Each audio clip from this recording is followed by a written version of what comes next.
Hello friends, good morning every one. வாங்க எம்செக்ஸ் market பற்றி discuss பண்ணலாம். க்ரூட் ஆயில் நேற்று வந்து பார்த்திங்க அப்படின்னா கிட்டத்தட்ட 10,400 ஒரு 9,900 ஒரு 500 பாயிண்ட் வந்து இறங்கி வந்து ஏறி இருக்கு. ஸோ அந்த இறங்கி ஏறினதுக்கு என்ன காரணம் அப்படின்னா, இறங்கினதுக்கு என்ன ரீசன்னா, ஈரான் சைட்லேருந்து ஒரு அஃபிஷியலாக ஒரு அனௌன்ஸ்மெண்ட் வந்து வந்திருந்தாங்க. அதாவது வந்து இப்போதைக்கு வந்து டெம்பரவரி சாங்ஷன் வந்து ப்ரொவைட் பண்ணுவாங்க அமெரிக்கா சைட்லேருந்து அப்படின்னு சொல்லியிருந்தாங்க. ஸோ அதன் மூலியமாக ஒரு சப்ளை கிரியேட் ஆகும் அப்படிங்கிற ஒரு கான்செப்டில் நமக்கு வந்து இறங்கியிருக்கு.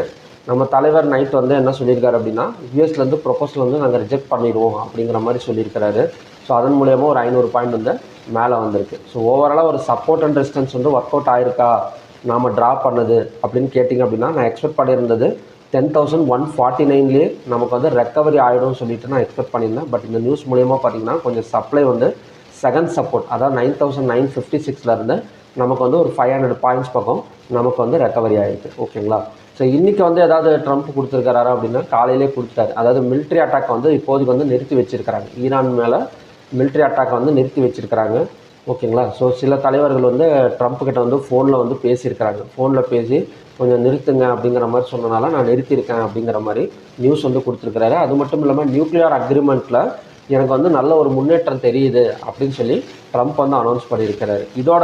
இதோட மட்டும் விடாமல் கூட இன்னொன்று ஆட் பண்ணியிருக்கிறாரு. பாயிண்ட்ஸ் டு நோட் அப்படிங்கிற மாதிரி ஒரு ஒன்று வந்து ஆட் பண்ணி என்ன சொல்லியிருக்காரு அப்படின்னா, நீங்கள் வந்து மிலிட்ரி அட்டாக்கை நிறுத்திடுங்க, ஆனால் எப்போ வேணால் பெரிய தாக்குதல் வந்து ஈரான் மேலே நடத்துறதுக்கு ரெடி ஆகிடுங்க அப்படிங்கிற மாதிரி சொல்லியிருக்கிறாரு. ஸோ இதெல்லாம் ஒரு அதாவது என்ன சொல்கிறது அப்படின்னா, இந்த நியூஸை வச்சு சப்ளை ஆக போதா டிமாண்ட் ஆக போதான்னு சொல்லி கண்டுபிடிக்கிறது ரொம்ப கஷ்டமான விஷயம். ஏன்னா மிலிட்ரி அட்டாக்கை நிறுத்தி இருக்கிறதுங்கிறது ஒரு நல்ல நியூஸ் தான். கூட இதை வந்து ஆட் பண்ணியிருக்கிறதுன்னு பார்த்தீங்க அப்படின்னா ஒரு நெகட்டிவ் நியூஸ் மாதிரி எடுத்துக்கலாம். ஓகேங்களா? ஸோ இதை வச்சு நம்ம வந்து ஒரு சப்ளையாக டிமாண்டான்னு கண்டுபிடிக்கிறதுக்கு ரொம்ப வந்து கொஞ்சம் சிரமம் தான். இருந்தாலுமே நம்ம வந்து ஒரு சப்போர்ட் அண்ட் டிஸ்டன்ஸை ஃபாலோ பண்ணாலே ஓரளவு போதும். பட் இந்த நியூஸ் கொஞ்சம் ஆட் பண்ணிக்கிட்டால் நம்ம அந்த சப்போர்ட் அண்ட் டிஸ்டன்ஸுக்கு பக்கத்தில் இந்த நியூஸ் எல்லாம் வந்தது அப்படின்னா கொஞ்சம் நல்லாவே ஒர்க் அவுட் ஆகக்கூடிய சான்சஸ் வந்து இருக்கும். ஓகேங்களா? ஸோ அதனால் நியூஸை போட்டு நிறைய குழப்பிக்காதீங்க.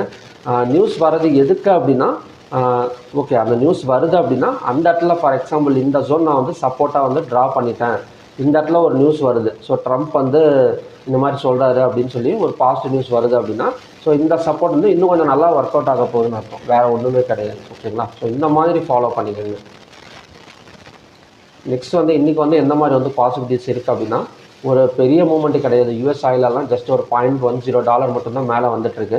ஸோ க்ளோஸுக்கு மேலே ஓப்பன் ஆனால் 10,535 வந்துட்டு இந்த இடத்துல ஒரு நல்ல ரெசிஸ்டன்ஸ் எடுக்கிறது சான்சஸ் இருக்குது. இதை வந்து நான் நேற்றே வந்து எக்ஸ்பெக்ட் பண்ணியிருந்தேன். பட் ஈவினிங் மேலே ஒரு செல்லிங் இருக்கனால ஸோ நமக்கு நைட் மார்க்கெட் 10,349 க்ளோஸ் ஆகிடுச்சு. ஸோ இதுக்கு மேலே ஓப்பனிங் கொடுத்தது, க்ளோஸுக்கு மேலே ஓப்பனிங் கொடுத்தது அப்படின்னா 10,535, இல்லைனா கொஞ்சம் கீழே இறங்கினா கூட இந்த 10,149ங்கிறது ஸோ மறுபடியும் நமக்கு வந்து ஒரு ரெசிஸ்டன்ஸ் சப்போர்ட்டாக ஒர்க் அவுட் ஆகக்கூடிய சான்சஸ் வந்து நமக்கு வந்து க்ரூட் ஆயில் வந்து இருக்குது. ஓகே, நெக்ஸ்ட் வந்து நேச்சுரல் கேஸ். இப்போ நேச்சுரல் கேஸ் நம்ம எஸ்டர்டே வந்து ஒரு ரெசிஸ்டன்ஸ் பார்த்துருந்தோம்ல, 296.6 வந்து ஒர்க் அவுட் ஆகக்கூடிய சான்சஸ் இருக்குதுன்னு சொல்லியிருந்தேன். எக்ஸாக்டாக 296.6 நமக்கு வந்து ஒரு 9 பாயிண்ட் பக்கம் இறங்கியிருக்காங்க. அதாவது இதெல்லாம் பார்த்திங்க அப்படின்னா ஒரு ஸ்ட்ராங் ரெசிஸ்டன்ஸ் அப்படிங்கிற மாதிரி சொல்லலாம்.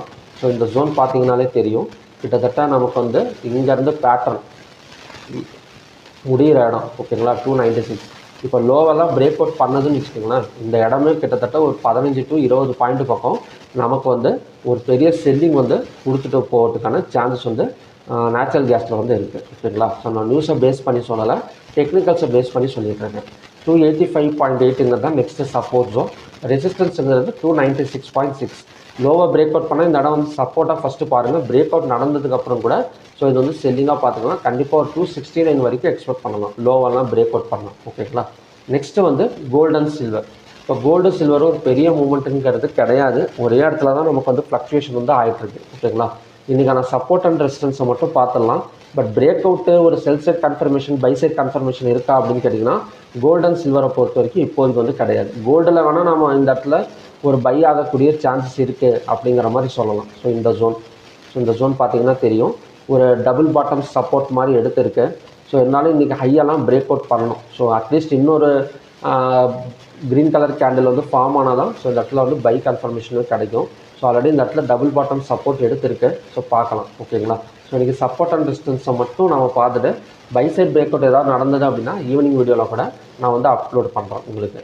இப்போ இன்றைக்கான ரெசிஸ்டன்ஸ் வந்து 1,60,978, சப்போர்ட் ஜோன் வந்து 1,57,532. ஸோ சில்வர் அதே மாதிரி சப்போர்ட் அண்ட் ரெசிஸ்டன்ஸ் தான் 2,82,758, சப்போர்ட் ஜோன் வந்து 2,64,842.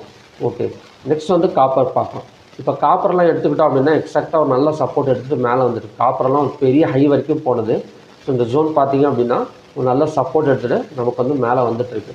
ஸோ 1354.40 பிரேக் அவுட் பண்ணால் 1393 வரைக்கும் வரதுக்கான சான்சஸ் இருக்குது. ஸ்டாப் லாஸுங்கிறது இந்த இடம் தான். ஸோ இந்த லோவை பிரேக் அவுட் பண்ணால் தான் மறுபடியும் செல்லிங் ஆகும். இல்லை அப்படின்னா கண்டினியூஸாக பை ஆகிறதுக்கான சான்சஸ் வந்து நமக்கு வந்து காப்பரில் வந்து இருக்குது. ஓகேங்களா? ஸோ ஓகே ஃப்ரெண்ட்ஸ், இதான் பார்த்தீங்கன்னா இன்றைக்கான கண்டிஷன்ஸ். நெக்ஸ்ட்டு வந்து நம்ம கிஃப்ட் நிஃப்டிக்கு போயிடலாம். இந்த ட்ரம்ப் கொடுத்துருக்கிற நியூஸ்னால் பாசிட்டிவ் நியூஸ். ஓகேங்களா? இந்த ட்ரம்ப் கொடுத்துருக்கிறது வந்து ஒரு பாசிட்டிவ் நியூஸ் தான்.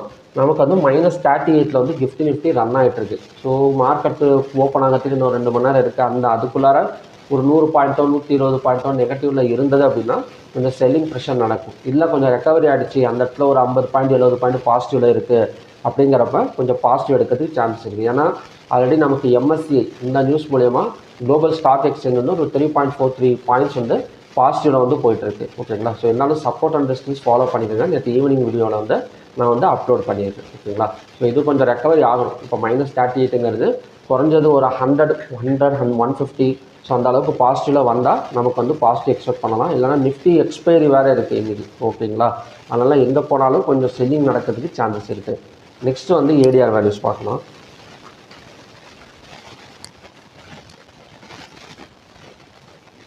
இப்போ ADR வேல்யூஸ் எடுத்துக்கிட்டால் எல்லாமே நமக்கு வந்து பாசிட்டிவ் தான் கொடுத்துருக்காங்க. கிட்டத்தட்ட ரிலையன்ஸு, HDFC இது மட்டும்தான் சரியாக போகலை. ஸோ மற்றபடி இன்ஃபோசிஸ் அண்ட் விப்ரோலாம் பார்த்திங்க அப்படின்னா நல்ல பாசிட்டிவ் ரிசல்ட் வந்து கொடுத்துருக்காங்க. 4.31%, 2.65% கொடுத்துருக்காங்க. ஸோ ரிலையன்ஸு, அதுக்கப்புறம் பார்த்திங்கன்னா ICICI, இது 2 மட்டும்தான் நெகட்டிவில் இருக்க தவிர ஸோ மற்ற ஹைவேட்டேஜ் ஸ்டாக்ஸ் எல்லாம் பார்த்திங்க அப்படின்னா கொஞ்சம் பாசிட்டிவ் இருக்குது. ஆல்ரெடி நமக்கு வந்து IT செக்டர் பாசிட்டிவில் தான் போயிட்டுருக்கு. இப்போ ADR வேல்யூஸும் நமக்கு வந்து கிட்டத்தட்ட ஒரு இன்ஃபோசிஸ், விப்ரோ எல்லாம் பார்த்திங்க அப்படின்னா நமக்கு பாசிட்டிவ் கொடுத்துருக்கனால IT செக்டர் தொடர்ந்து கொஞ்சம் பாசிட்டிவ் வரதுக்கு சான்சஸ் இருக்குது. வேர்ல்டு ஸ்டாக் எக்ஸ்சேஞ்ச் பார்த்திங்க அப்படின்னா 3.48 பாயிண்ட்ஸ் ப்ளஸில் இருக்குது. ஓகேங்களா? கிஃப்ட் நிஃப்டி மட்டும் பார்த்துக்கோங்க. கிஃப்ட் நிஃப்டி மட்டும் ஒரு 100 பாயிண்டாச்சும் ரெக்கவரி நடக்கணும். ரெக்கவரி நடந்தால் அந்த இடத்துல பையிங் நடக்கிறதுக்கு சான்சஸ் இருக்குது. ஸோ ஓகே ஃப்ரெண்ட்ஸ், இதுதான் பார்த்தீங்கன்னா இன்றைக்கான கண்டிஷன்ஸ். மறுபடியுமே பார்த்திங்க அப்படின்னா இன்னும் நல்ல ப்ரிடிக்ஷன் வீடியோவில் நான் உங்களை மீட் பண்ணுறேன். Thank you very much.